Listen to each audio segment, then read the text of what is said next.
Liberals believe in nothing and remember even less. The other day I shared a short post about a video that was going around showing a father in Gaza tearfully cradling the head of his son who was decapitated in an Israeli airstrike. And some guy responded with the comment, "Good thing you helped get Trump elected."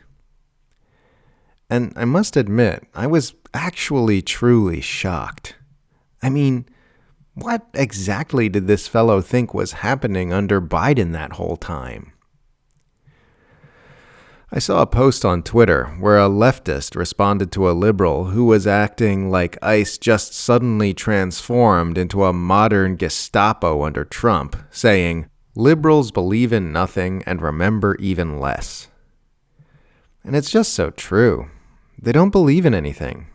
They don't stand for anything. It's just a team sport for these people. Politics for the mainstream liberal is not about advancing values or building a better world.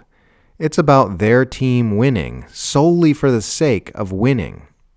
And because they have no real values or causes beyond winning for its own sake, what their team does when it's in office doesn't matter to them.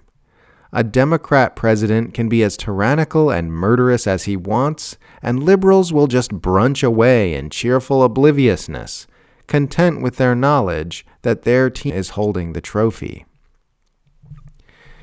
You see this in the way our friend believes that I helped get Trump elected by criticizing the people who were perpetrating an active genocide.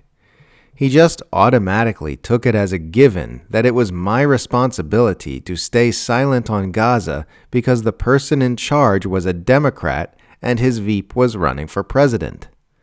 The fact that it was a genocide which needed to be ferociously opposed never entered into the equation for him.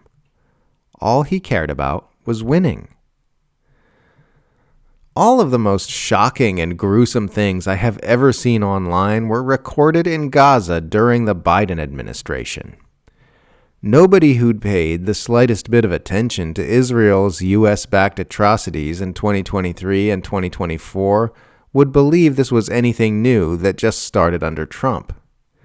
But because Gaza is just seen as a political plaything by these freaks, they only care about it now that Trump is in office, and only insofar as it can be used to take points away from the Republicans. And that's exactly why they lost. The Democrats calculated that the Harris campaign could simply ignore Gaza without putting any daylight between Kamala's policies and genocide Joe's and still win the election, and they were wrong. Polls show that among people who voted for Biden in 2020 but not for Harris in 2024, Gaza was by far their biggest reason for not doing so. The Democrats believed in nothing and stood for nothing, and nothing is what they got. Mainstream quote-unquote centrism is just as toxic, murderous, and tyrannical as Trumpism. These people will watch entire populations being mowed down by the hundreds of thousands by the policies of the people they voted for, and as long as it doesn't interrupt brunch, they'll keep sipping their mimosas and laughing and tweeting and feeling smugly correct, and then go to bed and sleep like babies in an ocean of blood.